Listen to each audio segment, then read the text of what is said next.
5G-ACIA, to our today's web seminar. I have the honors of moderating today. My name is Lisa Underberg. I'm with the Institute for Automation and Communication in my usual everyday work. And today I'm here as the Working Group 5 chair of 5G-ACIA for Industrial 5G in Practice.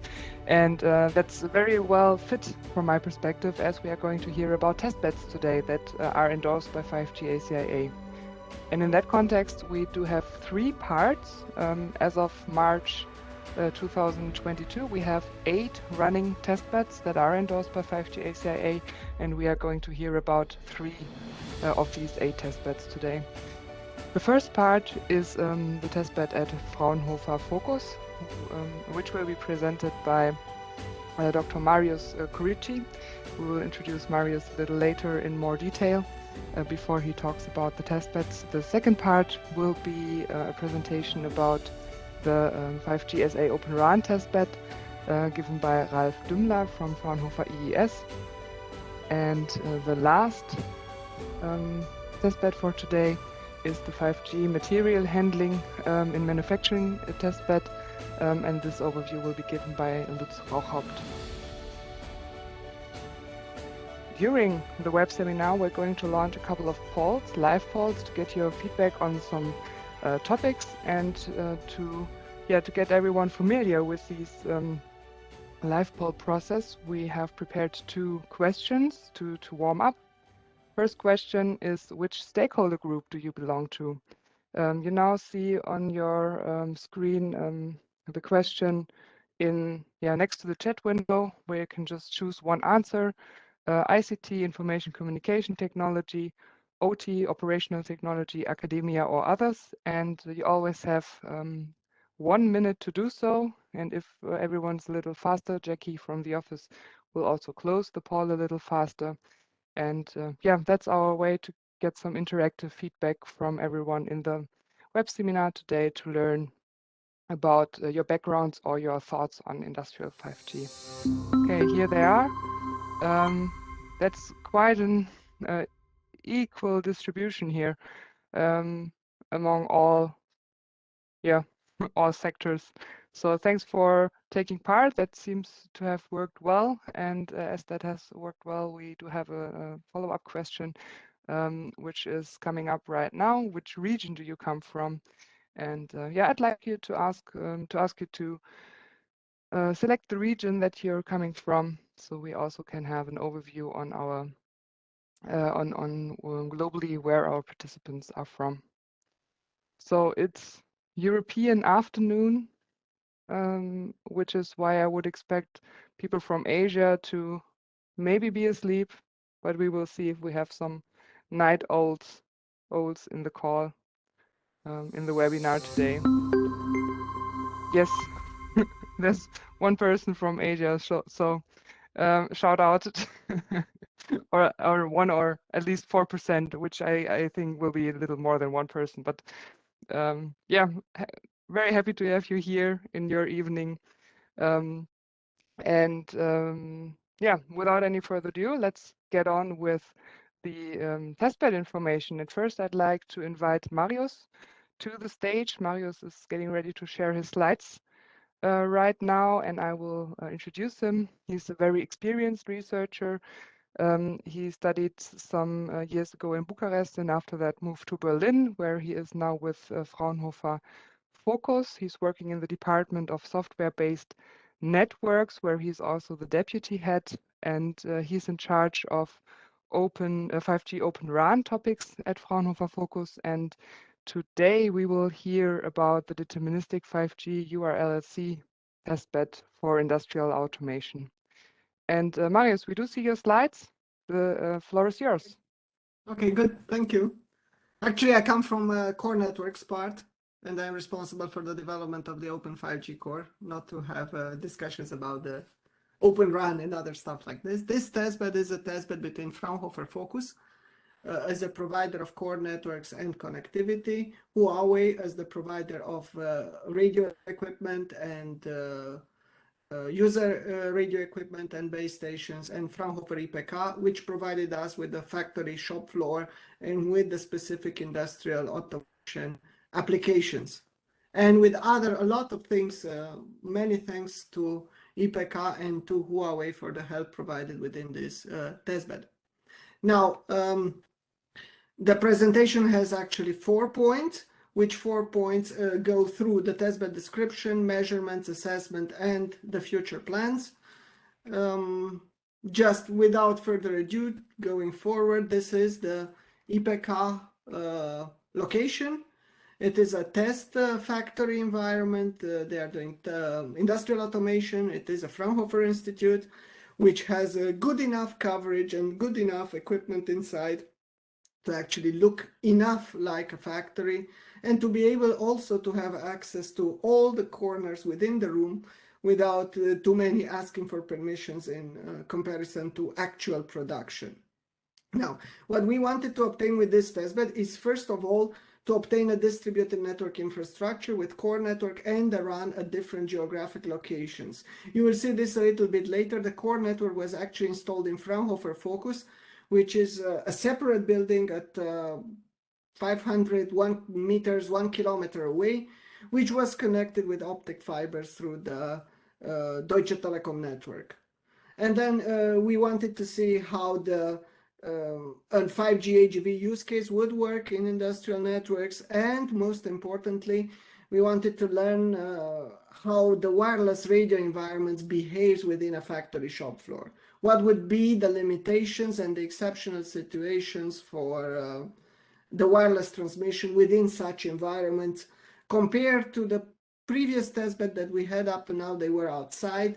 Everything was outdoor. At this moment, we are talking about a specific indoor environment with specific communication characteristics, as you will see in the next part of the presentation.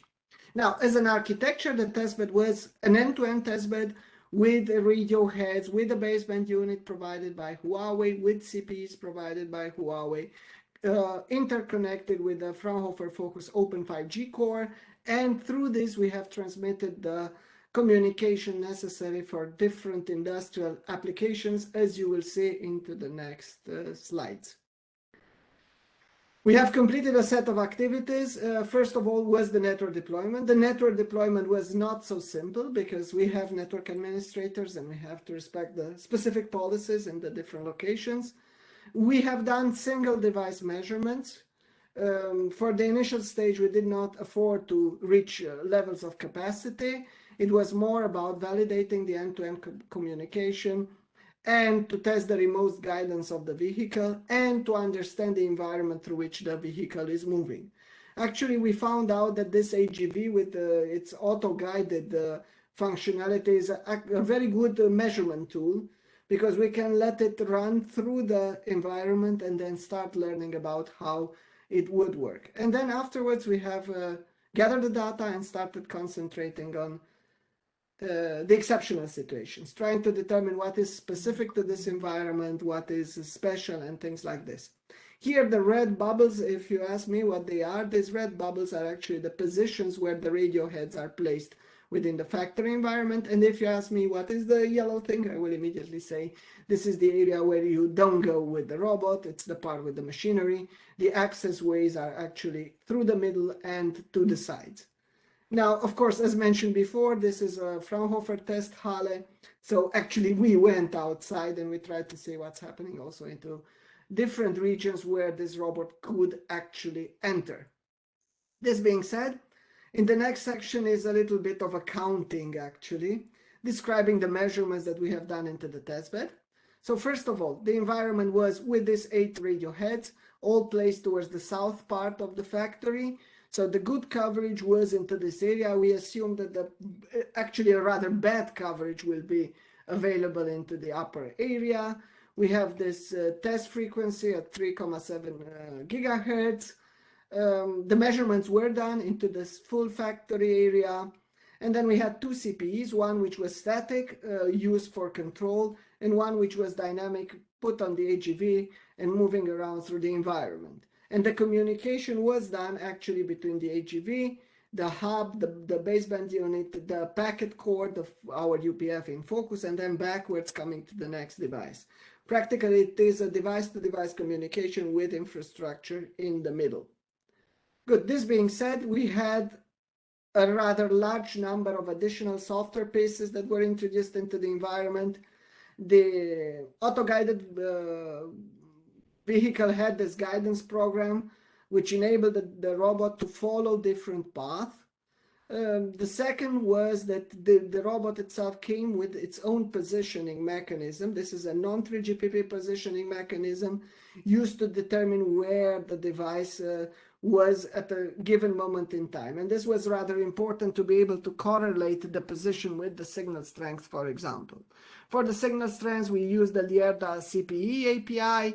This had a bit of delay, so the measurements are not necessarily synchronous. Nonetheless, we have used this AGV to its full 3 km speed, kilometers per hour speed. So it was moving around through the environment. And then end-to-end latency was simply ICMP, and the network capacity was iPerf based. And these are the tools that were actually introduced into this environment to be able to determine the specific characteristics. Now here you can see actually a picture of the signal strength measurements executed at 36 centimeters here, executed at 86 centimeters, and at 146 centimeters. I mean, it is rather clear that the measurements at 146 centimeters were significantly better than the measurements at 36 centimeters.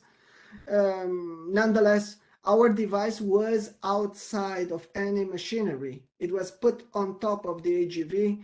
Our recommendation, considering the signal strength, is to put the 5G antennas on the outside of the device and to put them rather high. So not necessarily to try to put them between the chassis and where the robot functions, but actually on top somewhere to be able to reach the network. Now, I mean, this is rather obvious. Maybe a little bit striking into the signal strength is how good the northern part of the factory, which did not have radio heads, was covered.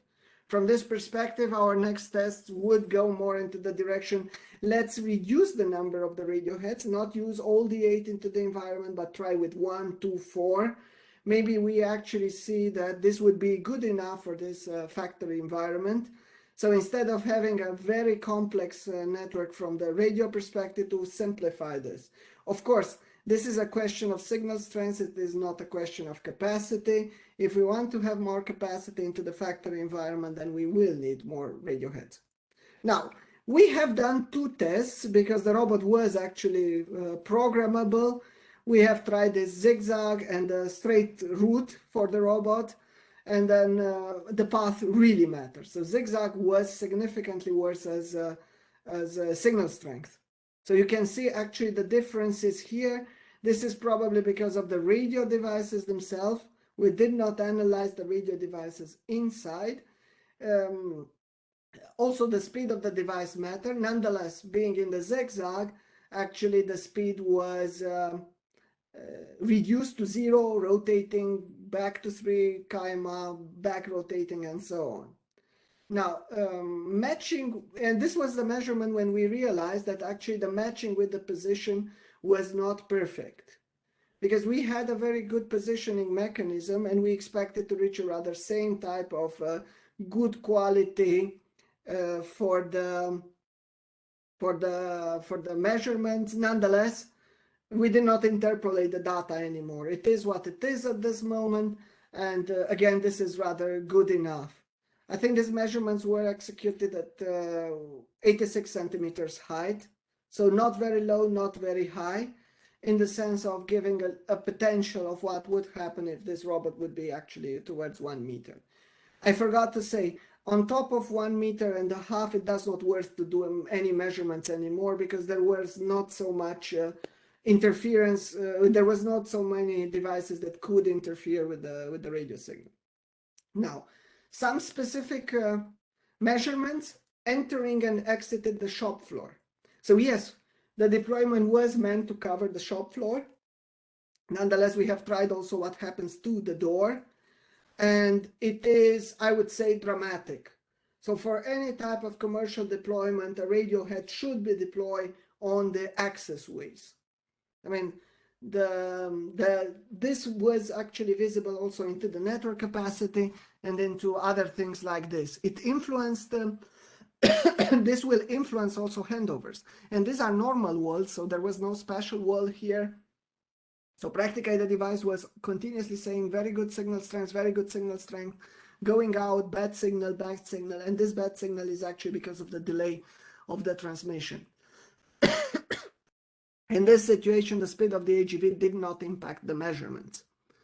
So practically, whenever it is to consider a factory deployment, it is very important to consider also this access path, especially if we are talking about indoor-outdoor type of handovers. Parameters like time to trigger should be adapted to the specific environment. It will not be uniform as into the outside environments. Another measurement that actually we don't know why it happened, and it is not presented here, was near a high voltage machinery. We have seen from time to time that the signal strength is seriously decreasing. Nonetheless, we did not know if the machinery was started or stopped, so we don't know if this actually impacted or not the measurements. Good. Latency is good. So, I mean, the latency, generally speaking, is uniform across the measured area. It was in the order of some 8 milliseconds, as much as I remember. It includes also the low signal strength path, and it is actually feasible to base on this a deterministic type of communication. Now, 8 milliseconds, you may say it's too much, it's too small, it will not be enough for a 4 milliseconds Profinet. This is the hardware that we had. This was 3GPP release 15.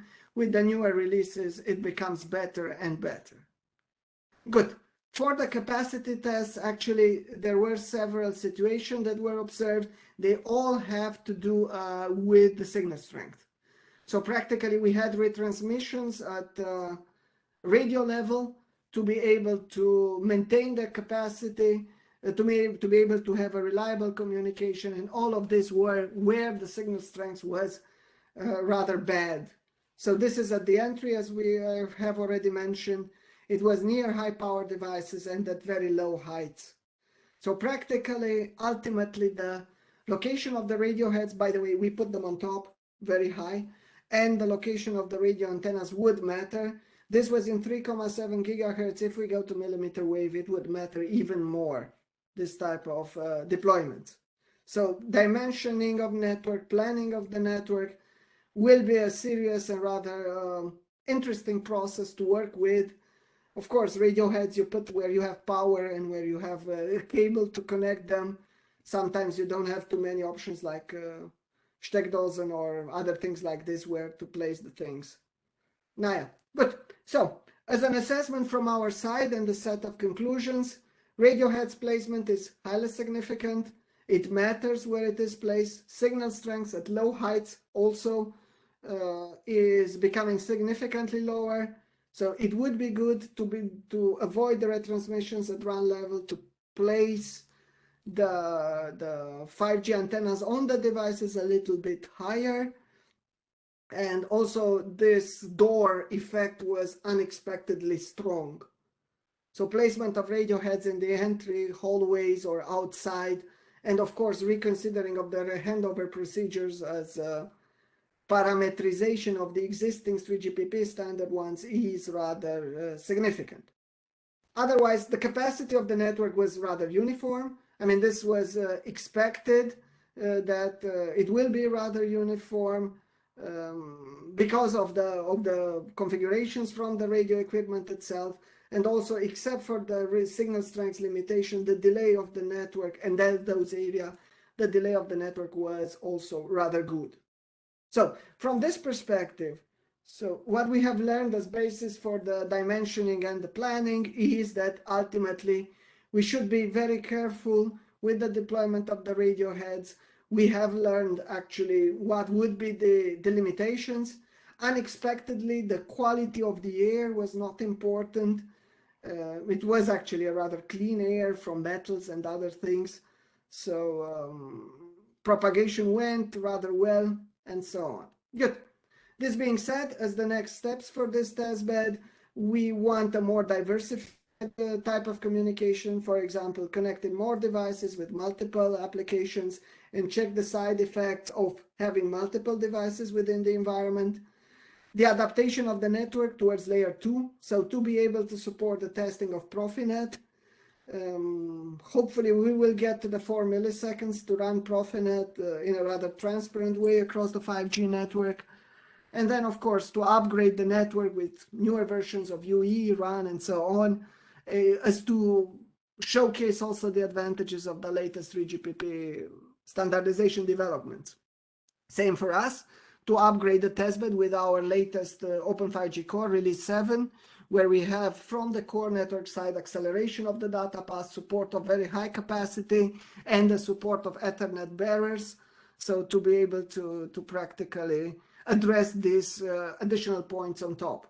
And of course, what we would like to continue is this type of evaluation of the factory shop floor and to go towards a sort of indoor planning tool with this, what we have learned from this. Good. This being said, I think this is the last slide. Thank you very much for your attention. And let's see if there are any other questions. We will see if there are questions. Thank you, Marius. Ralph is getting ready to share his slides now, and I will introduce Ralph a little bit to you, to the audience. He has a history of more than 25 years in the ICT sector. He's been with Ericsson, Infineon, and Intel, and since 2020, he's now with Fraunhofer IIS, and he's their project manager responsible for 5G testbeds. And in that context, we will hear about the testbed. Ralph, the floor is yours. Thanks, Lisa. Let me start a bit with the idea behind this testbed, building this testbed. The idea was to create an open space for the industry outside to get access to 5G technology, to bring in their ideas, to get in and get also maybe teached on some things. For a smaller company, 100, 200 employees, it's quite hard to get access to this quite complex new technology. So the idea was to have, as I say, this open playground that we can offer to the outside world. But also the idea was to give our internal research projects, let's say, the baseline for their testing and for their verification. The internal projects, they focus on positioning on one hand, on communication on the other hand. So we tried to build a testbed that can fulfill both needs. So it's not a pure communication focus. We clearly state that communication and positioning is of, let's say, of equal importance in the testbed that we build. And this also put some strong requirements that I will tell you a bit later in the talk now. What we did to fulfill, let's say, these ideas and to realize these ideas is we built a testbed industry 4.0, how it's called, and we realized it as an isolated non-public network, modern state of the art. Okay, it is a cellular campus network. Campus, something quite new in the telecom industry. So the campus networks gives you the possibility for the first time to put, let's say, a private cellular network on your own premise and different possibilities. So we choose the complete isolated version. So we have no interaction with any outside world, not a network provider or not a system provider. We choose the OpenRan approach for our network. This means OpenRan, I always compared it a little bit maybe with Linux. It is not strictly vendor focused. It is a quite open standard. Of course, it is 3GPP compliant, but in principle, it will give the opportunity to interchange components between different vendors and also offers you some more openness in the system. To be as much as possible industry compliant, we decided to go for the standalone approach. This means simply we don't have any LTE anchor frequencies. On the core, it's basically the same. We use a standalone 5G core. entirely on-premise, and it can be run cloud native, so it's not bound to any specific hardware. This is basically also the idea behind this OpenRan cloud native approach.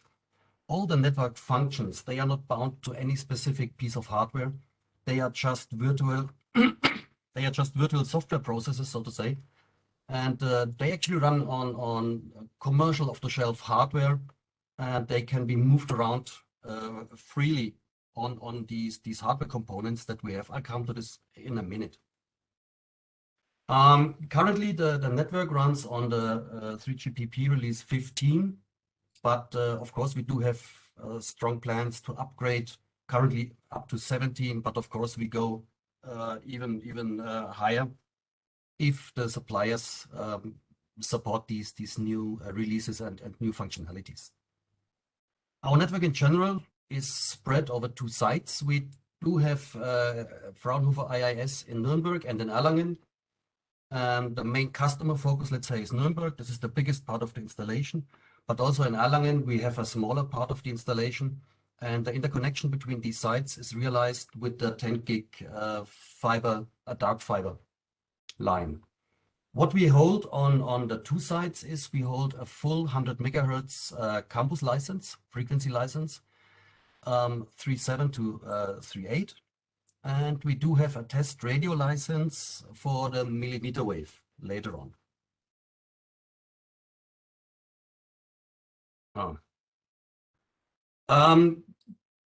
The planned feature list for the radio was that we planned up to 50 radio units, which is a highly complex system with full mobility support. As I said, the focus, of course, is FR1. But also we plan to have FR2 indoor available with the full 400 megahertz carrier bandwidth. The plan is to have indoor massive MIMO with beamforming support. As I already said, it's a fully virtualized RAN architecture running on commercial off-the-shelf hardware. This basically means that if you have, let's say, a network function running in a Docker container and put it on a physical server, you can easily move it to another server or even move it up to the cloud. No problem. You can really move around all the functions. This was very important for us to have the playground for manipulating also this virtualized RAN components then. What we did is we choose so-called functional system split 7.2. The functional system split 7.2 in OpenRAN means that your radio station basically is kind of a NUMP transmitter and receiver, and it basically sends all the raw data, the raw IQ data over an interface to the next unit, which is the digital unit. These interfaces are realized also with fiber. It's a 10 gigabit fiber link, and the data amount on this system split 7.2 is enormous. So we see 7 to 8 gigabit of data, of real data going on this link, which also causes problems. And I'll also come to these problems then a bit later. The complete setup is prepared for URLLC and IoT applications. And what we also did is we put a lot of focus on very precise and high accurate time synchronization of the complete system, especially the radio stations, which is also of utmost importance if you want to do precise positioning with these systems. So if you use system runtimes, it's very important to know the exact timing deviations between the RUs to calculate the best possible positioning there. This is now a brief overview of what we have. On the upper right, you see the Nuremberg area, the Nuremberg site, which is the main site that we also offer to our, let's say, customers and to our external partners. We have an office area. The office area will not be open to customers. This is really for the internal development. We do have a network installed in the office area currently as well.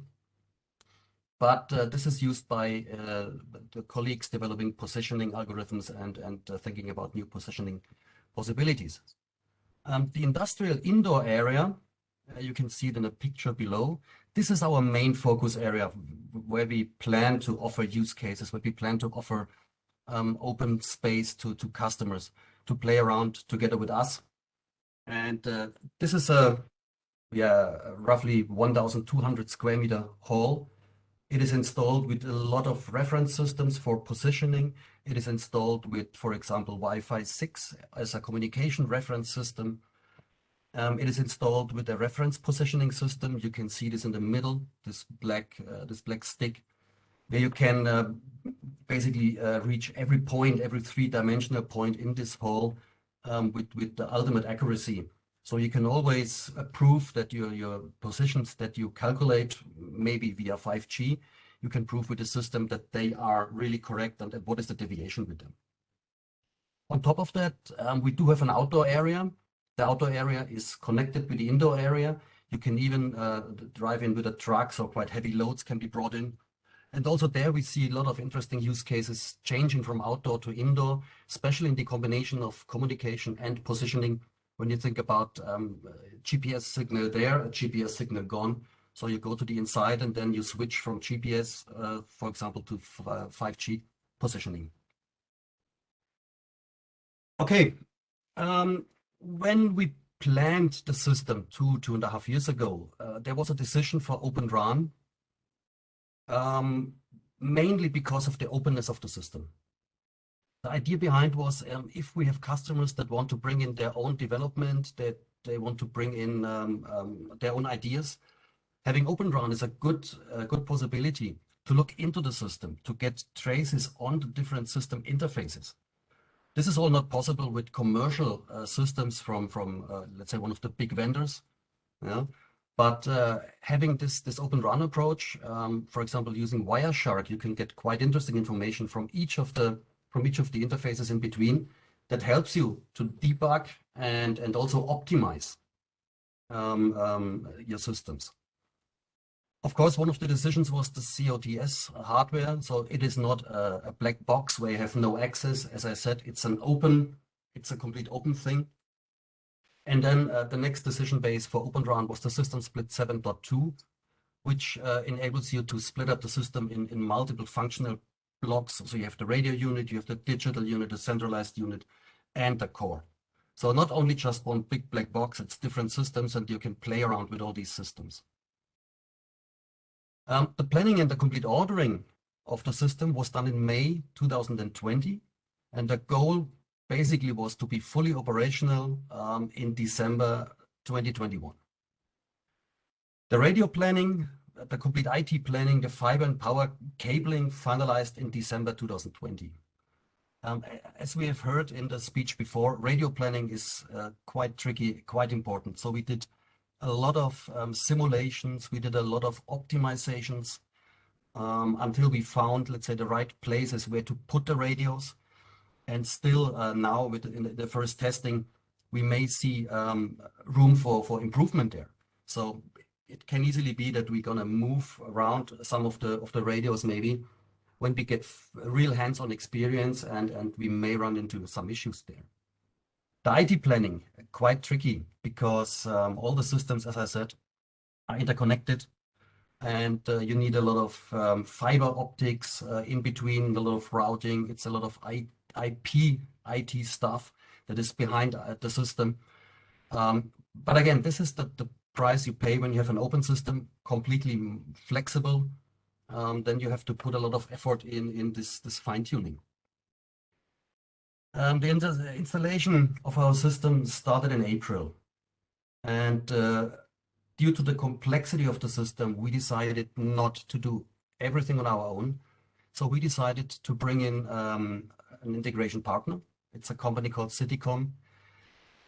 We then choose between different RAN suppliers. We choose the company Airspan, and for the core, we decided to go with Metaswitch. So these are our system components. A few pictures of the installed base. So you see the typical radio units on the left side. And then in the middle, basically this big 19-inch rack. This is the complete 5G system. Everything is there. It's the complete the complete fiber distribution. It's the core, it's the CU, it's some DUs in there.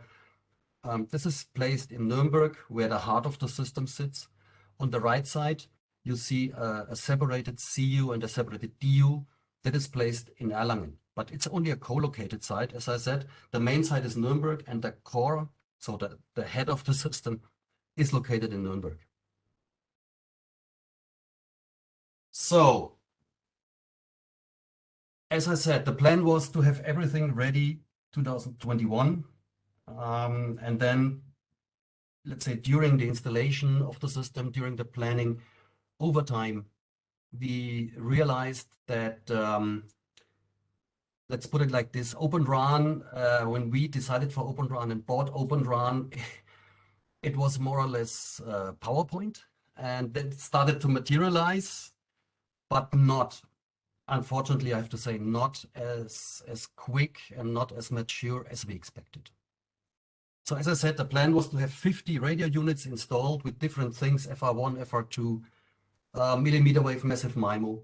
Currently, we have 15 units installed. They have MIMO 4x4 in FR1, but even the MIMO 4x4 is not supported by the software, so currently only 2x2 is supported. The system architecture that we have currently only allows 2 RUs per digital unit. And even there, you need high-speed accelerator cards to cope with this high amount of data on this 7.2 system split that I talked earlier. Initially, the plan was to run 20 radio units per DU. So the vendor is developing. They increase that possible number, but I would say we doubt they will reach the 20. We are happy if they will reach 8 or 10 RUs per DU. Yeah. The same is with the CU per DU, with the DU per CU. It's the same. Currently, the system is not performing good enough to put like 5 or even more DUs per 1 CU, which means we currently even have to run more than 1 CU, which was not in the initial plan. The software itself, it is working, it is functioning, but we face stability issues. And also we face really functional issues. So the OpenRan is, let's say, still on the run. It is still in development. And I think it's fair to say that OpenRan is, in general, delayed according to the plans that were presented like 2 years ago from all the vendors. It is not specific to our vendor. Our vendor has this problem, other vendors have other problems, but overall, I would say it's quite equal if you compare the vendors, and OpenRan is delayed, and it's still far away from being a real reliable, good system that you could use in a production environment, for example, where you need 99.99% availability of the system. Unfortunately, Ralph, this is very important information for all the people in the call, but I'd like to ask you to sum up quite quickly to get on to the last test bed. Sorry. Thank you. Sorry. Let me then go on the next steps. We still keep faith in OpenRan. We go with OpenRan, and the plan is that we get all the features that I said, millimeter wave, massive MIMO, and also the expansion of the system. We got this all in place, and we hope that we can, by end of this year, really offer a good, stable system to the outside world and also to our internal, let's say, customers, like all the internal projects. Let me close here. I had another slide, but let me close here. Thanks a lot, Lisa. And I give back to you. Yeah, thanks, Ralph, for keeping that short. I hope we have some time for discussion then later or even afterwards. And with that, I'd like to hand over to Lutz. He's already starting to share his screen. He is also very experienced with wireless industrial communication for more than 20 years now, focusing on the industrial perspective on a communication system. And that's something that we will also, I guess, hear about now in the testbed introduction. Lutz, the floor is yours. Thank you very much for the introduction, Lisa, and welcome to my presentation about the testbed 5G for material handling in manufacturing. And I will start with the testbed scope of this testbed. So we want to study the 5G performance evolution with respect to a specific application field, which is the material handling in manufacturing. So that means we start investigating a system which is not yet release 15. So that means we have the chance to have as a basis an LTE system, which we will investigate. But then during the lifetime of the testbed, we will investigate additional evolutions. So that means release 15, release 16 implementation, and we will compare what kind of applications are possible to run based on these kind of wireless communication systems. So this is the main idea of this testbed. So the testbed started end of last year, so that means we cannot really present final results, but I will provide to you some of our ideas and the status what we have prepared so far for our testbed activities. The testbed members are DEMA crans and components. So this is a manufacturer of crans and material handling systems. And for them, it is important. It's very interesting to provide more connectivity to their products. And therefore, they were one of the initiators of this testbed, and they are providing our use cases. Then we have Nokia as the network provider. The third partner is Rohde & Schwarz. Here we will gain, of course, for the experiences and knowledges in investigating of radio propagation, also in difficult areas as in industrial factories. And we have, as Institute for Automation and Communication in Magdeburg, we are focusing on the evaluation of wireless communication systems from the perspective of the industrial application. And though maybe our point of view is a little bit different than the network-centric point of view, which is usual in mobile communication systems. So our testbed has a number of use cases in mind, which are to be implementing using a wireless system. So there are, for instance, tandem operation modes. That means crans are moving synchronously and carrying big pieces, for instance, and for that they have to communicate so that the movement is really synchronously. Another use case is the coordinated operation of crans and other equipment as AGVs. So that means that here the crans and AGVs are coordinated to be loaded and uploaded very fast and efficient. And also for that, wireless communication is necessary for sure, since both equipment is moving all the time. The next one is the assignment of wireless command control HMI devices, human machine interface devices. So that means today you have one controller per CRAN. But now the idea is to have very flexible control devices which you can assign to different CRANs or material handling systems to control them. The next use case are, or the next set of use cases are crane assistant functions.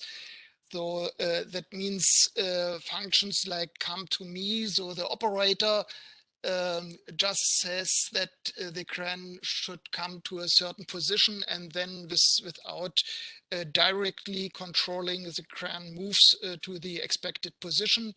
Or the crane is following a person or a machine, or for instance, an AGV, or you can display on your tablet where the crane should go, or where the material handling system should go, and then this position is transmitted, and the crane or the material handling system is controlled accordingly. And finally, the wireless system shall be used to increase safety at work. So that means that you can indicate certain area in your factory which is not allowed to go in or to go through, to avoid collisions and things like that. And also for that, heavy communication is required. So, and in our test bed, we want to take these use cases as a basis, analyzing the required traffic, and then investigating systematically whether these requirements can be fulfilled, or which release, which quality of service can be provided. So, and for that, we are using the environment in Wetter at Ruhr within the DMAG Research Factory. So this is in a factory hall which is foreseen for different kind of technology developments, so that it is not just for wireless communication. Here also new concepts according to distributed control applications are tested, and the assistance functionality, which I already mentioned, and further new ideas. So, and within this environment, we of course will also do our investigations with respect to the wireless communication using 5G networks. So in our testbed activity, or we have three main activities in our testbed plant. So on one side, of course, we want to demonstrate what of the use cases is possible, and with which quality, or in which degree it is already possible. And for that,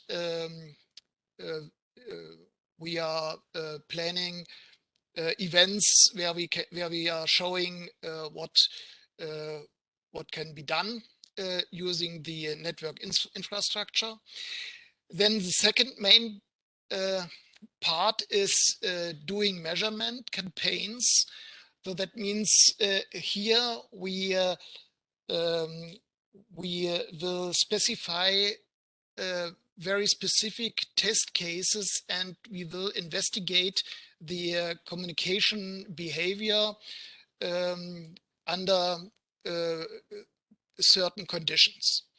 And finally, we are planning workshops where interested parties can discuss with us the use cases, the implementation of use cases, maybe new requirements, but in the first line from the application point of view, since this is our main focus, and all the other let's say follow-up requirements and conditions are taken from these original use cases and requirements. So on the left-hand side, in this figure, we want to show roughly how our concept of investigation looks like. So that means we have the 5G networks, and I will not go in too much detail about the network here. I would like to introduce our concept of evaluation and measurements. So we have the perspective of the application, and therefore we do not use any measurement capabilities which may be included in the network. So we connect our measurement equipment to the interfaces which are provided to the application. So that means in the network side, it is a kind of Ethernet interface where we are connecting our measurement equipment, and on the device side, so we have today wireless devices also with Ethernet interfaces, but also with USB and so on. And so we are using these provided interfaces to connecting our application. So, and for testing purposes, we have these devices called multiphases. This is an FPGA-based equipment, which is able to generate very precisely traffic and very flexible. And it is also able to measure the time behavior and to counting the messages with high precision. And in addition to this possibility to emulate the application, we are using the Rohde and Schwarz equipment to do in parallel the investigation of the spectrum of the signals. And so we are able to compare the radio situation with the influences on the application behavior. So that means here we have both sides. We see what the signal quality is on a certain position, and at the same time we see how the time and error behavior is for certain links. So, and what we have done. Lutz, I'd also like to ask you to finish. Yeah. Okay. So yeah. Then I will complete very roughly. So we will start with the use case analysis using measurements. We already specified a number of test cases, and this is what you see here on the right-hand side. So we will start in 2 weeks with the first measurement campaign, and there we will do some first reference measurement. That means without specific requirements on the communication, we just investigate how the data are transmitted. Then we have specific test groups where we are investigating the minimum transfer interval. So that means how fast or how short can the transfer interval be without any problems in the communication. We will make investigations according to positions and distance, the number of logical links of the system. We will investigate the interferences or the mobility, and for all these test groups, the test cases are already specified. And what we are expecting then are kind of measurement results, which I cannot explain because of time reasons in detail now. But what I can say with our first preparatory measurements we made that we have to discuss the topic of interfaces of end-to-end, since we didn't see this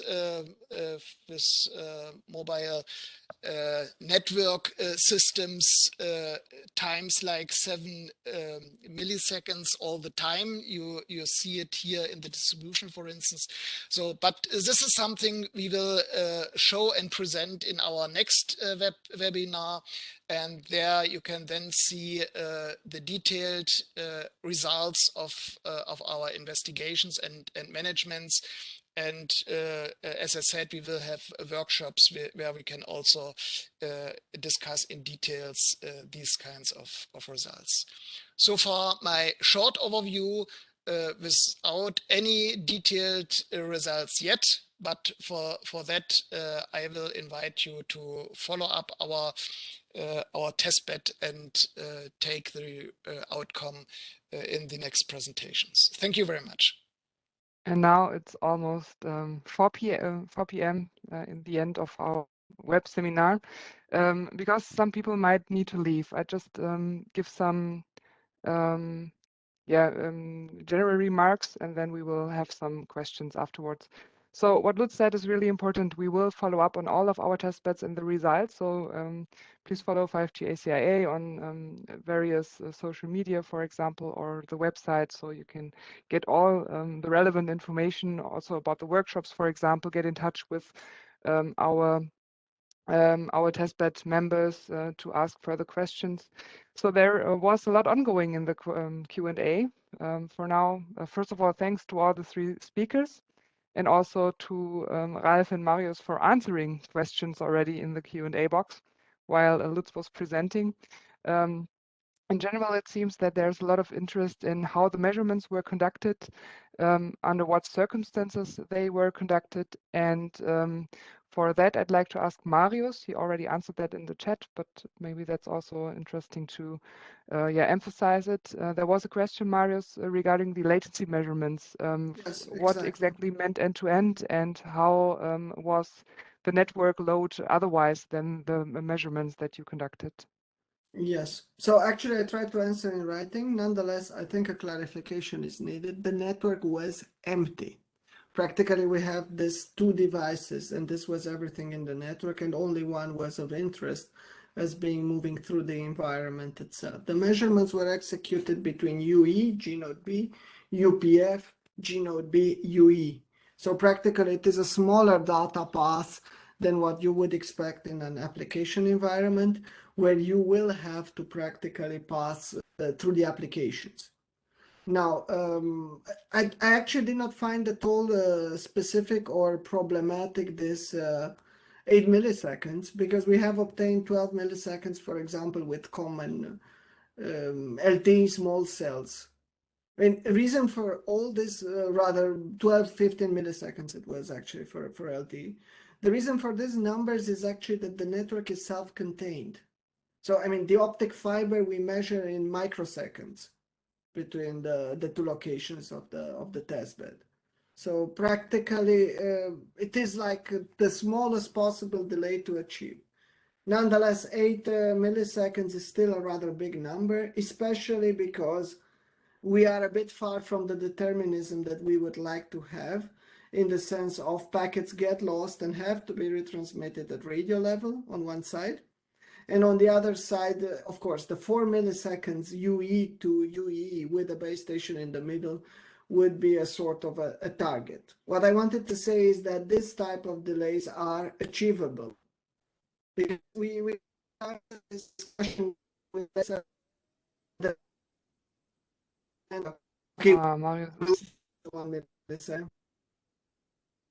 Marius seems to have some connection problems, at least on my side. Okay. But I guess we got the main parts still. Ralf, I'd like to pass you a similar question. Did you already perform latency or timing behavior measurements with your testbed? I saw you answered in the chat for the throughput. Yeah, we did this, and we do run a local iPerf server in our network. It's close located, so it's not a lot of runtime issue in between. So basically what we do is we send from one UE to our core network where I showed a picture, and there it is basically reflected, it's mirrored back, and that's the basis for the latency measurement. The network is empty, so it's not any other heavy traffic or something in the network. So it's a pure isolated measurement currently. Okay. Thanks, Ralph. And then one last question to Lutz. Lutz, there was a question on the chat regarding a ProfiSafe communication over 5G. And maybe you can quickly address that one.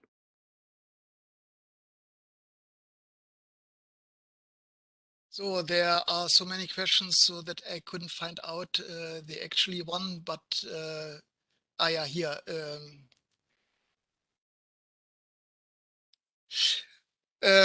So from since it is asked if it is allowed to have ProfiSafe communication, though there is no reason why it should be forbidden to do that, since the 5G system is what is called black channel. I don't know if this term can be used still today, but this is what I know.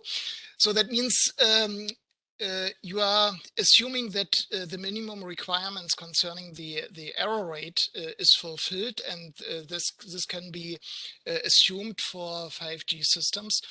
And then the safety layer of the communication systems, or of the safety implementation, let's say it that way, are responsible for